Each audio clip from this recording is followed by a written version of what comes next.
नमस्ते बच्चों, कैसे हैं आप सभी। तो पिछले क्लास में जहाँ तक हम लोगों ने कंप्लीट कर लिया था उसमें हमने देखा कि सत्ता की साझेदारी क्यों ज़रूरी है, why the power sharing is desirable and the accommodation in Belgium में किस तरीके से एकोमोडेशन होता है और श्रीलंका में फिर किस तरीके से पावर की शेयरिंग होती है। तो चलिए अब हम लोग शुरू करते हैं खलील की उलझन यानी कि डायलेमा ऑफ खलील से। खलील एक व्यक्ति है जिसके अनुसार ये कहानी सुनाई जा रही है। तो आपने विक्रम बेताल का कहानी सुना होगा और ये मॉडर्न विक्रम बेताल की कहानी है कि मोटर बाइक पे वो साइलेंटली विक्रम चला रहा था और बेताल उसके पीठ पर बैठा था और हमेशा की तरह इस बार यह सोचकर कि कहीं उसको नींद ना आ जाए, इसलिए बेताल अपना कहानी शुरू करता है। और इस तरीके से इसमें ये कहानी सुनाता है कि in the city of Beirut एक जगह है जिस जगह पे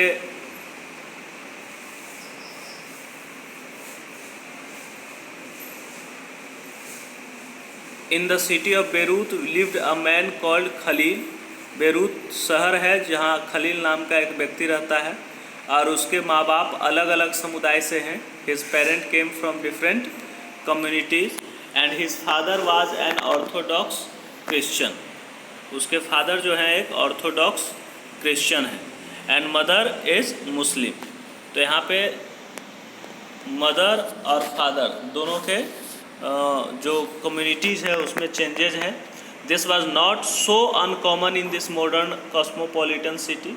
और आज के इस मॉडर्न वर्ल्ड में ये काफ़ी ज़्यादा अनकॉमन तो नहीं है, लेकिन फिर भी people from various communities that live in Lebanon came to live in its capital Beirut. तो बेरूत शहर जो है लेबनान का कैपिटल है। लेबनान आप जानते होंगे, उस लेबनान शहर का कैपिटल है Beirut. They live together intermingled at fought a bitter civil war among themselves. वो एक साथ रहते हैं, एक साथ मिलजुल कर रहते हैं, इसके बावजूद उनके बीच में एक बहुत ही कड़वा सिविल वार होता है।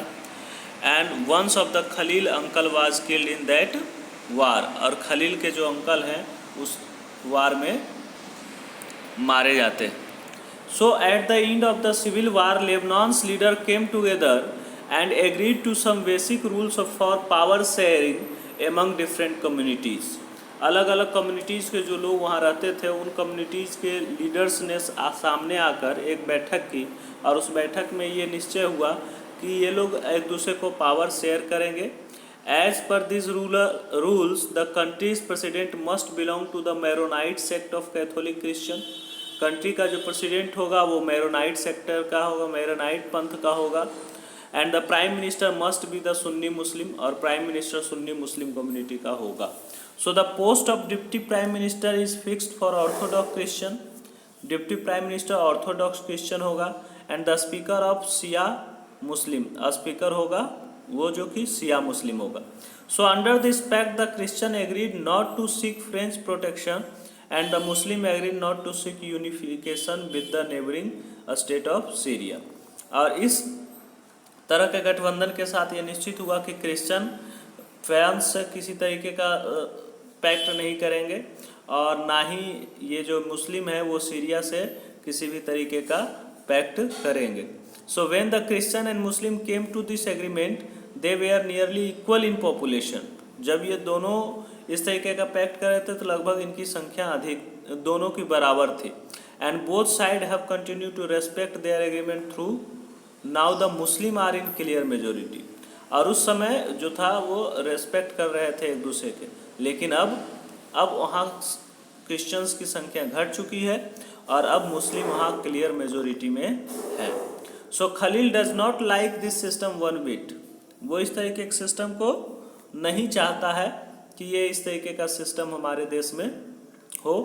He is a popular man with political ambition. तो खलील जो है वो अति महत्वाकांक्षी व्यक्ति है पॉलिटिकल रूप से, और उसे लगता है कि ये जो प्रेजेंट सिस्टम है वो उसको टॉप पोजीशन पे पहुंचने में रुकावट उत्पन्न कर सकता है। So he does not practice either his father's और हिज मदर्स रिलीजन।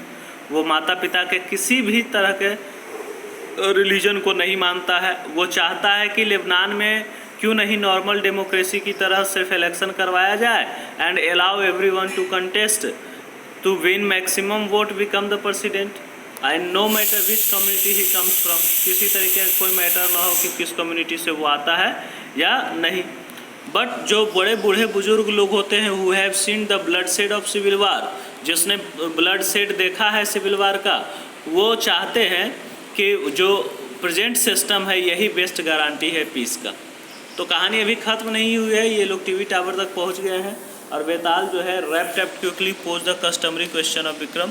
विक्रम से वो पूछता है कि if you had power to rewrite the rules of Lebanon what do you. तो आपसे भी ये क्वेश्चन पूछा जा रहा है कि यदि आपको लेबनान के बारे में दोबारा लिखना हो, उसके पावर के बारे में, तो आप कैसे क्या लिखेंगे, क्या कहेंगे, इसके बारे में आप बताइए और बताइए कि बेसिक फैक्ट वहाँ क्या होना चाहिए। सो चलिए अब आप हेल्प कीजिए आंसर देने में और आगे हम लोग शुरू करते हैं।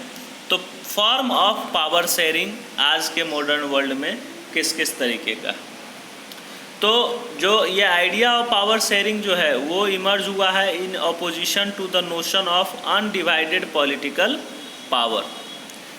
तो अनडिवाइडेड पॉलिटिकल पावर यानी कि पॉलिटिकल पावर का डिवीजन नहीं हो सकता है, इसी को गलत साबित किया है पावर शेयरिंग का ये formula. For a long time it was believed that all power of a government must reside in person a group of person located at one place. लंबे समय तक यही मान्यता चली थी कि सरकार की सारी शक्तियाँ एक व्यक्ति या किसी एक समूह के पास रहने वाले व्यक्ति समूह के हाथ में ही रहनी चाहिए, किसी खास स्थान में रहने वाले व्यक्ति समूह के हाथ में ही रहनी चाहिए। And for a long time it was believed that all power of a government must reside in one person or group of a person located at one place. It was felt that if the power to decide is dispersed, it would not be possible to take quick decision and enforce them. और मतलब ये जो theory था सिर्फ इसलिए था कि अगर पावर को डिस्ट्रीब्यूट कर दिया जाए तो अगर किसी तरह का कोई कानून बनाना है, कोई डिसीजन लेना है, तो ये संभव नहीं हो पाएगा कि एक साथ सही डिसीजन लिया जा सके eight A time.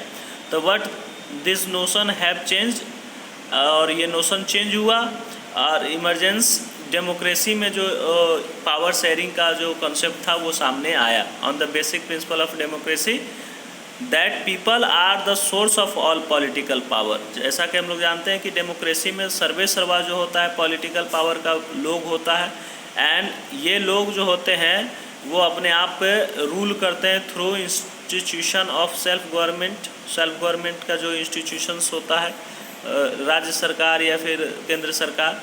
So due respect to given to diverse group view that exist in society. और इसलिए सोसाइटी में जितने भी तरह के कम्युनिटीज़, जितने भी तरह की विचारधारा होती है, सबको वो रेस्पेक्ट करता है, सबकी बातें उसमें शामिल करता है। और इसी से लोकतंत्र को अच्छा माना जाता है, because everyone has a voice in shaping of public policy बनाने में सबके वॉइस को शामिल किया जाता है। Therefore it follow in a democracy in political power should be distributed among as many citizen as possible. और आधुनिक लोकतंत्र में हम लोग देखते हैं कि power sharing arrangement can take many form, कई तरीके से पावर शेयरिंग किया गया है। And most common arrangement that we have और will come across first is power sharing among different organ of government. पहला जो आप पावर शेयरिंग का तरीका देखते हैं वो डिफरेंट ऑर्गन्स के बीच में होता है। जैसा कि हम लोग जानते हैं कि गवर्नमेंट का 3 ऑर्गन होता है, लेजिस्लेचर, एग्जीक्यूटिव एंड जुडिशियरी। तो लेजिस्लेचर, एग्जीक्यूटिव एंड जुडिशियरी ये तीनों जो हैं वो पैरेलल हैं, कोई किसी से नहीं तो बड़ा है और ना ही छोटा है। तो इस तरीके से ही पैरेलल होने के कारण इसको हॉरिजॉन्टल डिस्ट्रीब्यूशन ऑफ पावर भी कहा जाता है, क्योंकि ये इनका जो लेवल है सब लगभग एक ही जैसा है, कोई एक दूसरे को इंटरफेयर नहीं करता है और ये अलग अलग पावर को एक्सरसाइज करते हैं। तो such a separation ensure that none of the organ can exercise unlimited power. और इस तरीके का अगर पावर शेयरिंग हो तो ये अनलिमिटेड पावर को एक्सरसाइज करने में रोकता है। कोई भी सरकार, कोई भी जो पार्ट है वो ज़्यादा से ज़्यादा पावर को एंजॉय नहीं कर सकता है। एंड ये जो तीनों होते हैं वो एक दूसरे को कंट्रोल भी करते हैं। So last year we studied that in a democracy even the minister and government official exercise power. हमने देखा कि डेमोक्रेसी में जो मिनिस्टर्स होते हैं या गवर्नमेंट ऑफिशियल्स होते हैं वो पावर को एक्सरसाइज करते हैं। और ये सभी जो होते हैं ये रिस्पॉन्सिबल टू पार्लियामेंट और स्टेट असेंबली होते हैं। यानी कि केंद्र सरकार की अगर सत्ता है तो पार्लियामेंट के प्रति रिस्पॉन्सिबल होंगे, और स्टेट गवर्नमेंट में अगर ये काम करते हैं तो स्टेट असेंबली के प्रति रिस्पॉन्सिबल होंगे। तो सिमिलरली ऑल दाउ जजेज are appointed by the executive. जजेज जो है एग्जीक्यूटिव से अपॉइंटेड होते हैं and they can check the function of executive और law made by the legislature. और लेजिस्लेचर के द्वारा बनाए गए जो भी फंक्शन होते हैं उसको ये चेक करते हैं और उसको ये उस कानून पे अंकुश बनाए रखते हैं। तो इस तरीके की जो व्यवस्था है, इस तरीके का जो अरेंजमेंट है, इस अरेंजमेंट को कहा जाता है system of check and balance. याद रखेंगे, ये जो व्यवस्था है उसे क्या कहा जाता है? System of check and balance, नियंत्रण और संतुलन की व्यवस्था। अब दूसरा जो मोस्ट इम्पॉर्टेंट है वो देखते हैं, power shared among government at different level. यहाँ पे गवर्नमेंट का जो डिफरेंट लेवल होता है, स्टेट गवर्नमेंट और सेंट्रल गवर्नमेंट। और एक अगर अभी आप बात करें तो हम अपने देश की बात करेंगे तो सबसे जो ग्राउंड स्तर पे जो गवर्नमेंट है उसको आप पंचायती राज के अंतर्गत लाते हैं, वो तो फिर उसको लोकल गवर्नमेंट कहा जाता है। Such as a general government for a entire country is usually called federal government. इस तरीके का जो पावर शेयर किया जाता है उसको हम लोग फेडरल गवर्नमेंट के तहत लाते हैं। यानी कि आप इससे कन्फर्म हो जाइए कि अगर गवर्नमेंट प्रोविंशियल और रीजनल लेवल पे हो और एक गवर्नमेंट कंट्री के लेवल पे हो, तो इंटायर कंट्री में ये जो दो तरह का लेवल होता है, प्रोविंशियल और सेंट्रल, तो इस तरीके का गवर्नमेंट को हम लोग कहते हैं फेडरल गवर्नमेंट। फेडरल गवर्नमेंट का नाम दिया जाता है। In India we refers to it as a central और यूनियन गवर्नमेंट। हम लोग इंडिया में सेंट्रल गवर्नमेंट के नाम से इसको जानते हैं, यूनियन गवर्नमेंट के नाम से जानते हैं। And the government and provincial और रीजनल लेवल इसको हम लोग स्टेट गवर्नमेंट के नाम से जानते हैं। In India we call them state government. तो क्लियर हो गया होगा आपको, सेंट्रल फेडरल गवर्नमेंट को यहाँ पे सेंट्रल गवर्नमेंट या यूनियन गवर्नमेंट कहा जाता है, और फिर दूसरी तरफ स्टेट लेवल का जो गवर्नमेंट है, प्रोविंशियल गवर्नमेंट जो है, उसको यहाँ स्टेट गवर्नमेंट कहा जाता है। And this system is not followed in all countries. और ये सिस्टम जरूरी नहीं कि सभी कंट्रीज़ में फॉलो ही किया जाता होगा। There are many countries where there are no provincial और स्टेट गवर्नमेंट। बहुत सारे ऐसे देश हैं जहाँ पे ना तो क्षेत्रीय सरकारें हैं और ना ही प्रांतीय सरकारें हैं, लेकिन but in those country like our, जो हमारे जैसे हैं, where they are a different level of government, the constitution clearly lays down the power of different level of government. जहाँ भी हमारी जैसी सरकारें हैं वहाँ कॉन्स्टिट्यूशन है, और कॉन्स्टिट्यूशन क्या करती है कि दोनों लेवल के गवर्नमेंट के पावर को क्लियरली डिफाइन करती है कि कौन किस लेवल तक कानून बना सकता है। And this is what they did in Belgium. यही बेल्जियम में वो लोग कर पाए, but was refusal in Sri Lanka. लेकिन श्रीलंका में वो ये इस चीज़ को लागू नहीं कर पाए। This is called federal division of power. और इस तरीके के डिवीज़न को हम लोग कहते हैं फेडरल डिवीज़न ऑफ पावर। जब डिफरेंट लेवल ऑफ गवर्नमेंट में पावर का डिवीज़न किया जाता है तो इसको डिवीज़न ऑफ पावर कहा जाता है, फेडरल डिवीज़न ऑफ पावर कहा जाता है। And the same principle can be extended to level of government lower than the state government. और ये सेम प्रिंसिपल जो है इस एक्सटेंड किया जाता है स्टेट गवर्नमेंट के नीचे भी एक गवर्नमेंट होता है जिसको लोकल गवर्नमेंट कहते हैं, और हमारे देश में इसको म्यूनिसिपलिटीज़ और पंचायत के रूप में देखा जा सकता है। So the division of power involving higher and lower level of government vertically अभी हमने देखा एग्जीक्यूटिव, लेजिस्लेटर, जुडिशियरी वो जो था हॉरिजॉन्टली था, लेकिन यहाँ पे चूंकि एक लेवल है हायर, लोअर, अपर, हायर, मिडिल और लोअर, तो इस तरीके का जो गवर्नमेंट है इसके बीच जो पावर का शेयरिंग होता है इसको हम लोग कहते हैं vertical division of power, vertical power sharing. अब इसके अलावा जो बेल्जियम में आप देख चुके हैं उसके आधार पर अगर हम बात करें तो पावर में also be shared among different social group, power को अलग अलग सोशल ग्रुप में भी शेयर किया जाता है, such as religious and linguistic group, जो कि आप बेल्जियम में देख चुके हैं कम्युनिटी गवर्नमेंट के रूप में। ये बेस्ट एग्जांपल है पावर शेयरिंग का जो डिफरेंट सोशल ग्रुप में शेयर किया जाता है। In some countries there are constitutional and legal management where by social weaker section and women are represented in the legislatures and administrations. ये एक तरह का जो है वो कह सकते हैं कि बेहतरीन अरेंजमेंट है, लेकिन कॉन्स्टिट्यूशन के आधार पे या लीगल अरेंजमेंट है जो सोशली जो वीकर सेक्शन हैं वीमेन उनके रिप्रेजेंटेटिव को भी लेजिस्लेचर एडमिनिस्ट्रेशन में शामिल करता है। लास्ट ईयर हमने रिजर्व कॉन्स्टिट्यूंसी के बारे में पढ़ा था, जिसके आधार पर हमारे पार्लियामेंट में या फिर हमारे विधानसभा यानी कि स्टेट असेंबली में कुछ सीटें जो है वो रिजर्व करके रखी गई है एससीज और एसटीज़ के लिए, कुछ सीटें महिलाओं के लिए रिजर्व करने की बात चल रही है। So this type of arrangement is mean to give space in the government and administration to diverse social group who otherwise would feel alienated from the government. अगर पावर का शेयरिंग इन लोगों के बीच में नहीं किया जाए तो शायद ये इनको ऐसा लगेगा कि इनको सत्ता के बंटवारे में एक अलग रखा गया है। And this method is use to give minority community a fair share in power. और इससे क्या होता है कि जो माइनॉरिटी कम्युनिटीज होते हैं उनको भी एक फेयर शेयर मिलता है, सत्ता में एक सहभागिता का मौका मिलता है। तो डिफरेंट सोशल ग्रुप में वेरियस वेज है एकोमोडेशन का, ये सोशल डाइवर्सिटी है जो इससे एक साथ बनी रहती है। अब पावर शेयरिंग का जो अरेंजमेंट किया गया है उसको आप पॉलिटिकल पार्टीज, प्रेशर ग्रुप और मूवमेंट ग्रुप के रूप में भी देख सकते हैं।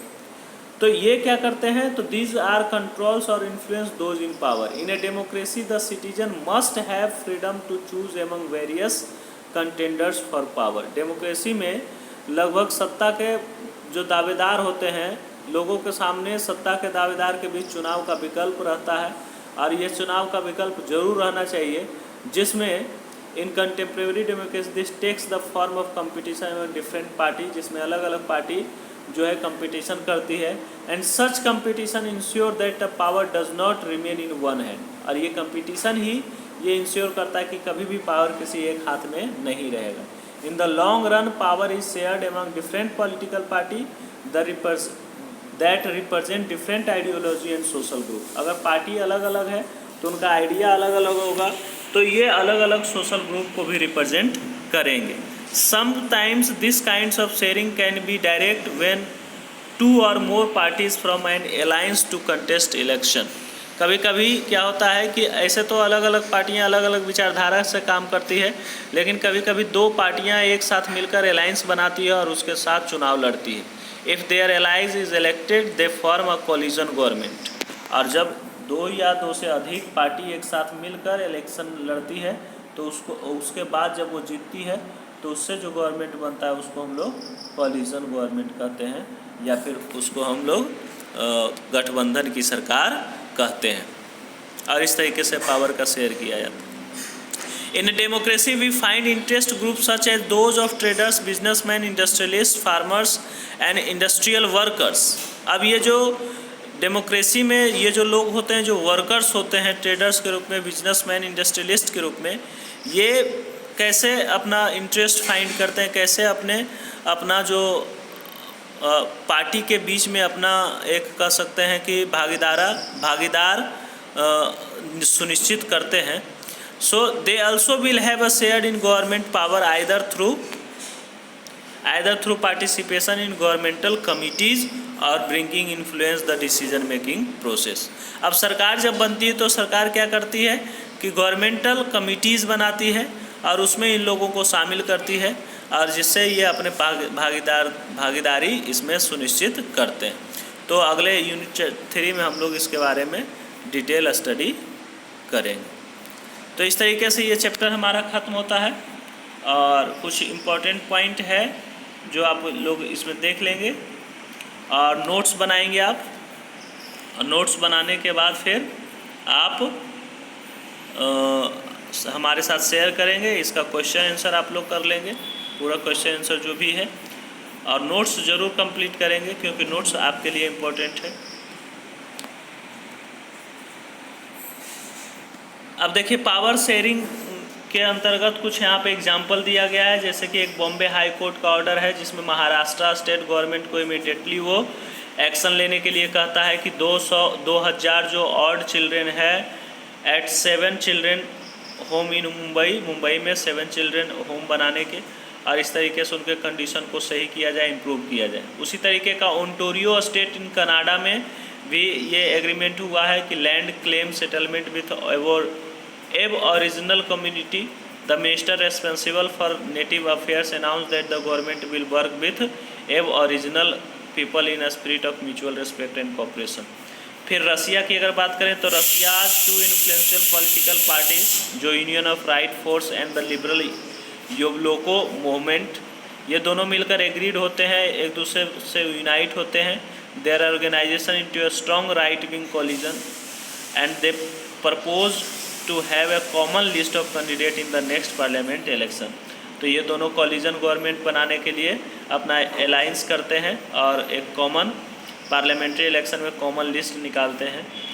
The finance minister of various state in Nigeria में भी देखिए एक एग्जांपल दिया हुआ है जो डिमांड जिनको मिलता है फेडरल गवर्नमेंट डिक्लेयर करने का, इनका इनकम क्या है फेडरल गवर्नमेंट का उसको डिक्लेयर करने का, and they also wanted to know that formula by which revenue is distributed various state government, और ये भी जानना चाहते हैं कि किस तरीके से वेरियस गवर्नमेंट के बीच में फाइनेंस का डिस्ट्रीब्यूशन होता है। तो इस तरीके से कहीं ना कहीं पावर शेयरिंग जो है डेमोक्रेसी को और भी ज़्यादा मजबूत बनाता है। धन्यवाद।